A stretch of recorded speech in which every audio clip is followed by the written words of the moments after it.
मैं उससे कुछ कहूँ तो तुम्हें बहुत बुरा लगता है ना, बहुत दर्द होता है। जाकर कह दो उस हथफिरे से ऐसी गंदगी ना अपने घर में मचाए। यहाँ पर नौकरों का तांता नहीं लगाया है। मामी आप बैठिए, मैं तुरंत सब साफ कर दूंगी। जाओ।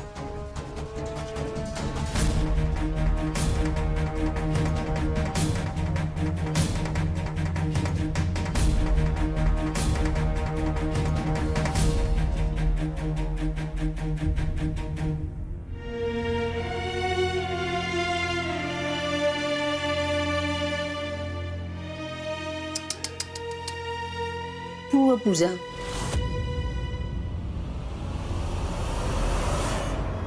मेरा मतलब है कि गॉड की तलाश आपको है, लेकिन बेचारी को क्या क्या सहन करना पड़ रहा है। वैसे मैंने सुना है कि भगवान तो साफ सफाई में भी मिलते हैं।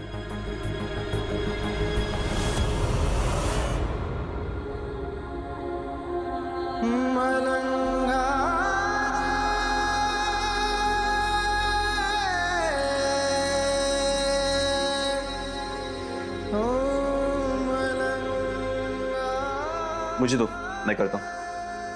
नहीं नरेन बाबू, मैं कर लूंगी। आई नो तुम कर लोगी, बट प्लीज मुझे करने दो। क्या पता शायद यहाँ मुझे ईश्वर मिल जाए।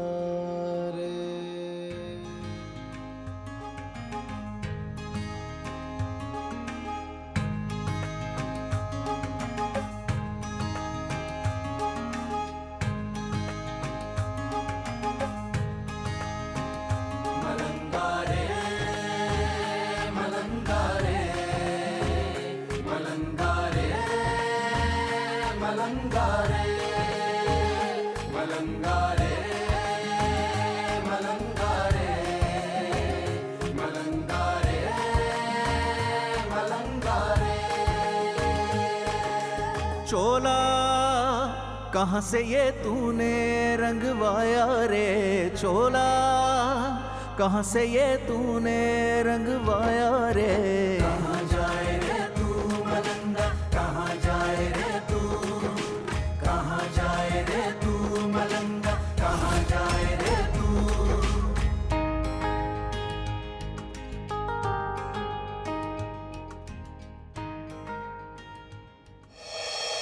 तुझे तो शायद याद भी ना हो, माँ पापा की 25th एनिवर्सरी आने वाली है, तो मैंने एक छोटा सा फंक्शन प्लान किया। औसम भाई, क्यों ना हम फिर से मामा मामी की शादी करवाएं? वो सब बात की बात है, पहले तो तू इस सर दर्दी को इस घर से वापस भेज। मैं फंक्शन वाले दिन कोई टेंशन नहीं चाहता।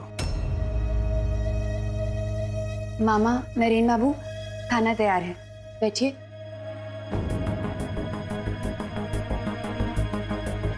मेरे सवाल के जवाब है भी। नरेन बाबू, आप कब से हिम्मत हारने लगे? मुफ्त की रोटी तोड़नी है तो खाए बासी रोटी।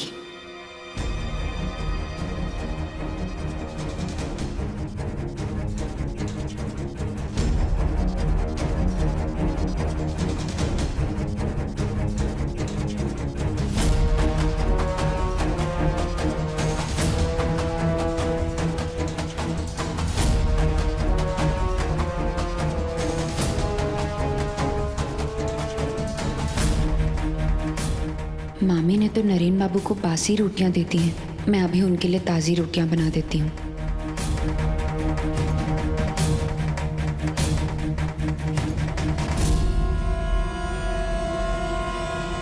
कुसुम,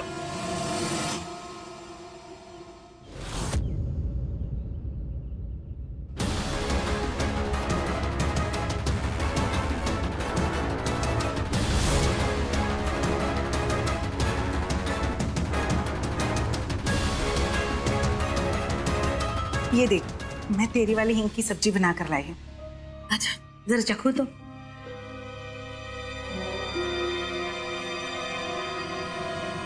मटर भी डाले मैंने इसमें।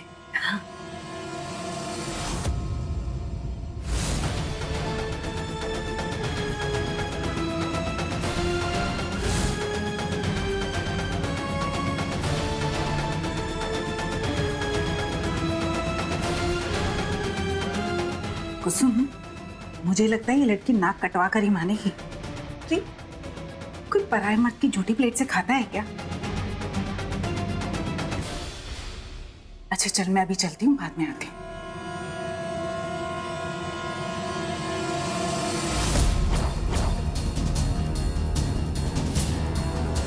मैं बाहर सो जाऊंगा। आप मेरे कमरे में सो जाइएगा। ऐसी गंदगी ना अपने घर में मचाए। मामी आप बैठिए, मैं तुरंत सब साफ कर दूंगी।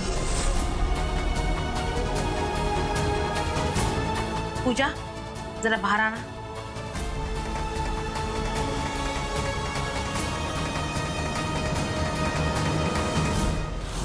सच सच बताओ पूजा, तुम दोनों के बीच क्या गुल खिल रहा है? मामी आप ऐसा क्यों सोच रही हैं? मैं अंधी नहीं हूँ, मुझे सब दिख रहा है। नरेन बाबू करके तुम कैसे उस लड़के के आगे पीछे डोलती रहती हो। तुम लाख मना करो, लेकिन उस लड़के के पीछे तुम बावली हो चुकी हो। जब वो तुम्हारे सामने होता है ना, तो तुम्हें किसी बात का होश नहीं रहता। अब समझ में आया, उस घर में वापस जाने के लिए तुम्हें इतनी आग क्यों लगी हुई? मामी हमारे बीच ऐसा कुछ नहीं है। नरेन बाबू सिर्फ मेरे दोस्त हैं। तब तो और भी गलत हो रहा है। अगर तुम दोनों से दोस्त हो तो तुम्हारे लक्षण उसे घरवाली के जैसे क्यों? बार बार पे उसका हाथ पकड़ लेना, अपने पल्लू से उसका चेहरा पोंछना, और तो और उसकी झूठी थाली से खाना, ये सब किस हक से? और जब तुम्हें हमारे सामने कोई लाज शर्म नहीं हो तो हमसे दूर ऋषिकेश पे पता नहीं क्या क्या रंग दिखाती होगी। पूजा, अपनी टेस्ट मत बहाना। मुझे आज ही इस झंझट से मुक्ति चाहिए। मैं पूरे देहरादून में अपनी नाक नहीं कटवा सकती। बताओ क्या रिश्ता है तुम दोनों के बीच? दोस्ती का रिश्ता है हमारा मैम।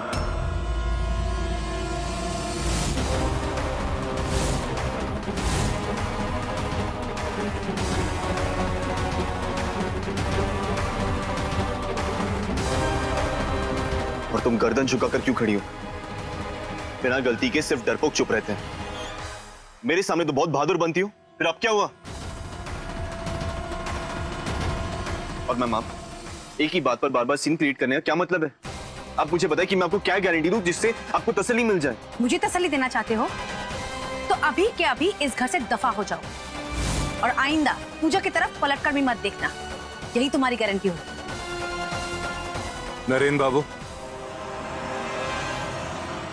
आपको कोई गारंटी देने की जरूरत नहीं है।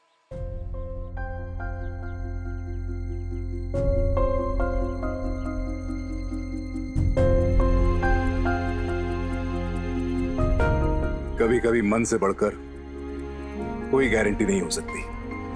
आपके कोमल हृदय की सच्चाई को कुछ साबित करने की जरूरत नहीं है।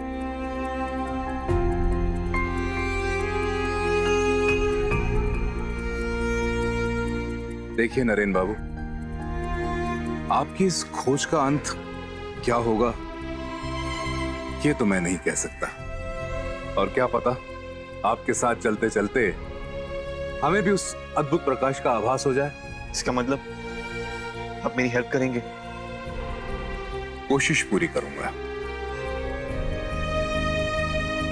मैं बस इतना जानता हूं नरेन बाबू कि ईश्वर तक सरल रास्ता ही जाता है। मैंने तो यही सीखा है जीवन में कि ईश्वर छोटी छोटी बातों में बसते हैं। ईश्वर छोटों को प्यार और आशीर्वाद देने में है। ईश्वर बड़ों का आशीर्वाद लेने में है, दुश्मन को गले लगाने में, और ईश्वर दोस्ती निभाने में है।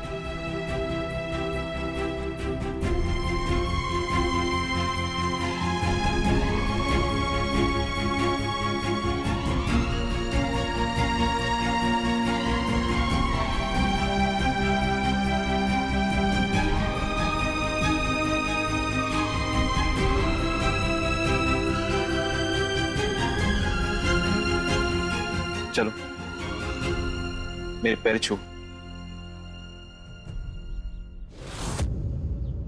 ऐसे क्या देख रही हो?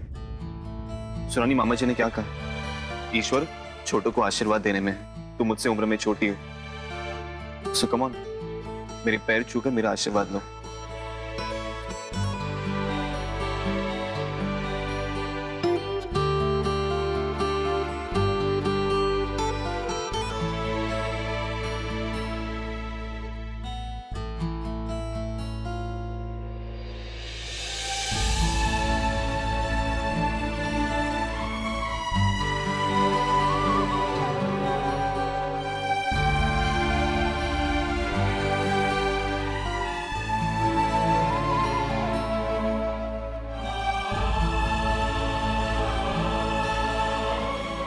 आशीर्वाद तो दे दिया, अब सॉरी बोलने की बारी।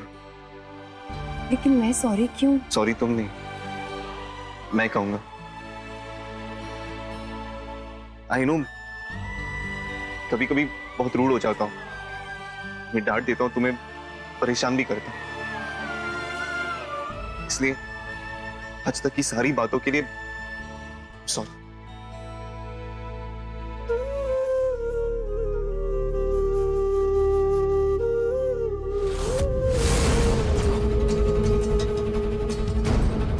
सॉरी बोलना दोस्ती के दायरे से बाहर है।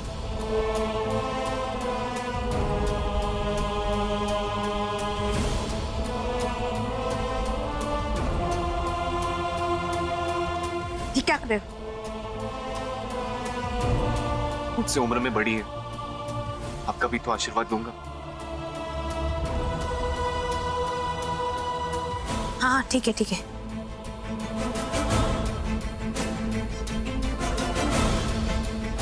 अनुज,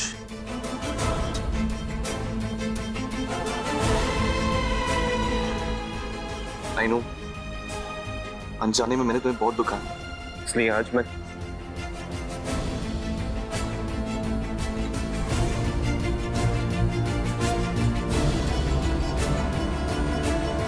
हेलो पूजा जी।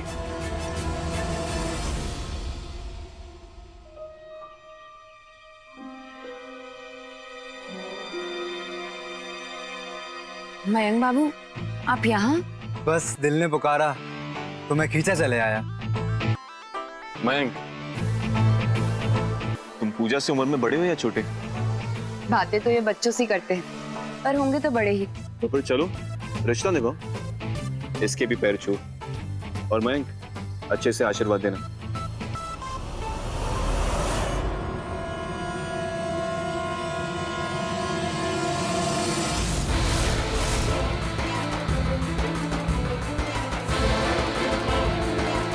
मुझे आभास हो रहा है कि पूजा तुमसे अत्यधिक प्रेम करती है।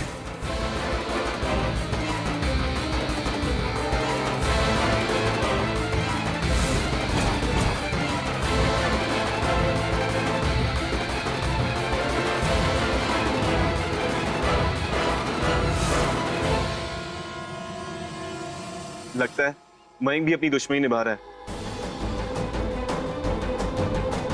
चलिए आप लोग अंदर आइए। जिस पूजा पर आप सब के सब लोग निहाल हुए जा रहे हैं, दरअसल वो भरोसे के लायक ही नहीं, मोहिनी है ये लड़की। एक एक करके वो इस घर के सभी बेटों को अपने जाल में फंसा रही है। पहले उसने नरेन को अपने वश में किया और अब उसकी नजर अपने मयंक पर है।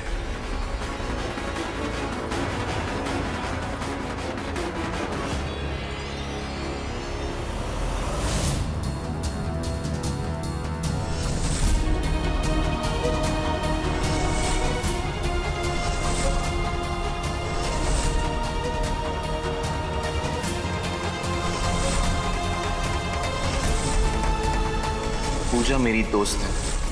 मयंक तो आज के जमाने का है, इस मोहिनी के चंगुल से निकल जाएगा, लेकिन नरेन को कैसे संभालेंगे?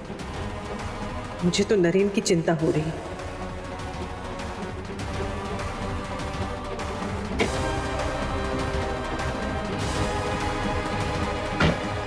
किशन घर चलो।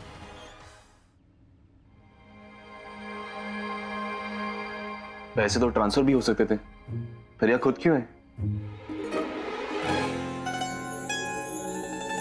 पूजा जी, I mean, पूजा जी आप तकलीफ क्यों कर रही है? अरे संकोच मत करो बेटा, अपने ही घर समझो।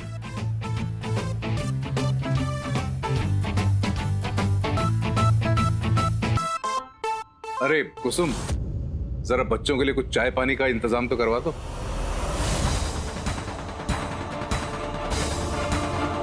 पूरे व्यास खानदान को बुलाकर सर पे बिठा लिया। धर्मशाला खोल रखा है हमने। मयंक बाबू, घर पे सब कैसे हैं? गुरुजी ने कोई नया खेल तो नहीं खेला?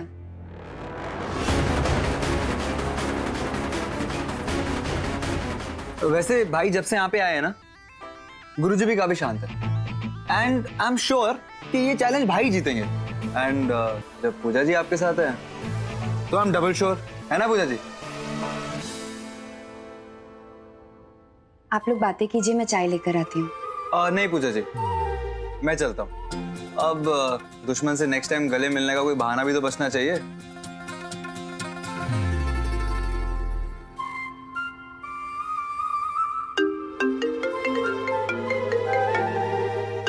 बुआ जी, नमस्ते बुआ जी।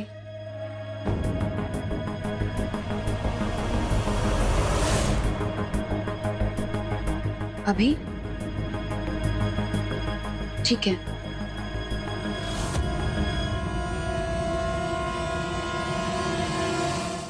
यहाँ की जंग तो ये माँ संभाल लेगी।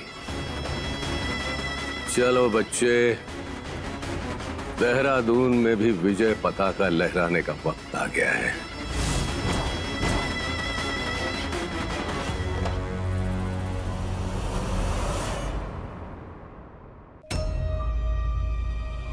बुआ जी,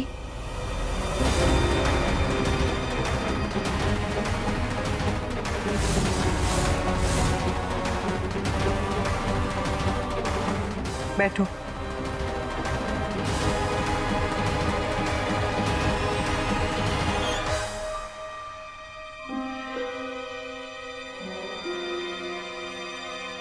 बदली बदली सी लगने लगी हो, और आजकल तो सर पर पल्लू भी नहीं लेती तुम।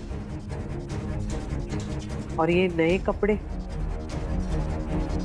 सुप्रिया भाभी ने बनवा कर दिए हैं क्या?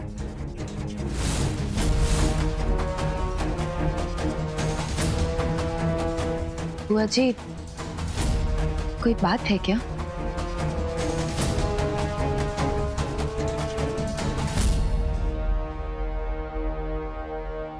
मैं बस इतना कहना चाहती हूँ, आज से जितना हो सके नरेन से दूर रहो।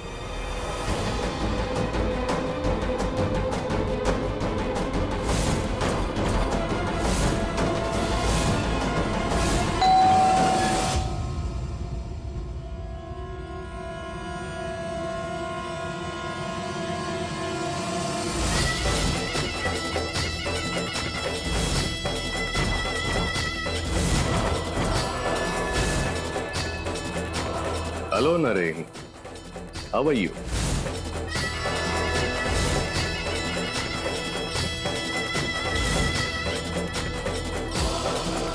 सतीश हैं, उनसे कहो कि परम चिताएं।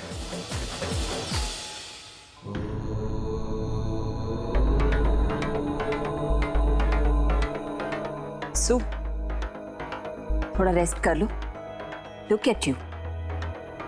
नहीं नीलू, ये पाठ मैं अपने नरेन के विजय के लिए कर रही हूँ। इसमें कोई कसर नहीं छोड़ सकती। आई अंडरस्टैंड कि पिछले कुछ दिनों हमारे बीच काफी बातें हुई हैं, बट जो हुआ सो हुआ, राइट? ऐसी कोई बात नहीं है नीलू, मैं कभी कोई बात अपने मन में नहीं रखती। तो फिर मुझे भी नरेन की जीत का हिस्सा बनने दो। मैं कुछ देर यहाँ बैठ जाती हूँ। अच्छा ठीक है, अगर रेस्ट नहीं करना तो कम से कम जाके पूजा से तो मिल लो। वो बाहर आउट हाउस में हर्षा जीजी से कुछ बात कर रही थी। पूजा आई है? हाँ, जाओ।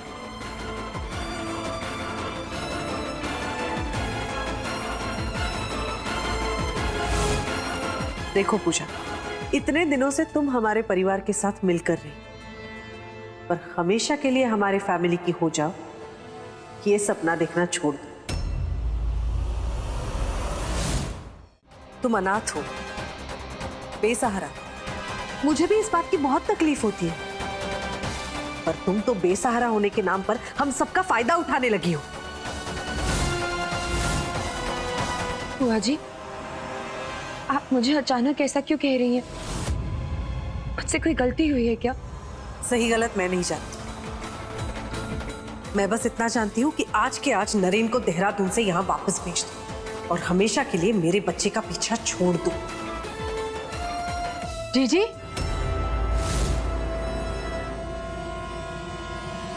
ये आप क्या कह रही हैं? भाभी, आज मैं आपकी एक नहीं सुनूंगी। ये लड़की हम सबको बेवकूफ बना रही है, और इससे पहले कि नरेन इसके जाल में फंस जाए, हमें इसे दूर भेजना पड़ेगा। भाभी मैं जानती हूँ पूजा ने नरेन को बहुत संभाला है और नरेन भी इसे बहुत मानता है, पर इसका मतलब ये तो नहीं ना कि हम सब अपने आंख पर पट्टी डाल दें। जी जी, मुझे तो लगता है किसी और ने आपकी आंखों पर गलत पट्टी बांध दी है। भाभी मैं जो कुछ कर रही हूँ नरेन की भलाई के लिए कर रही हूँ। आप ही सोचिए, जब भैया ने इसे वापस भेज दिया था, इसे दिल्ली अच्छी खासी नौकरी भी लग गई थी, लेकिन ये सब छोड़कर यहाँ हमारे ही घर क्यों लौट आई? भाभी आप भले ही ना माने, लेकिन पूजा को इस घर के ठाट बाट का चस्का लग गया। बस जी जी, गुस्से में आप कुछ भी कहे जा रही हैं। पूजा बेटा तुम बाहर जाकर वेट करो, मैं जीजी से बात करती हूँ। बात करने वाली कोई चीज ही नहीं है भाभी।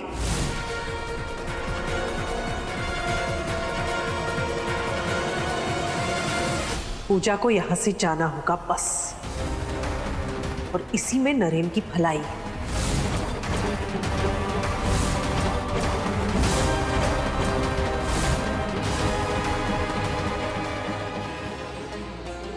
सही गलत के पीछे ही तो सभी जंग है होते, प्यार और वार में फिर क्यों सही गलत नहीं होते।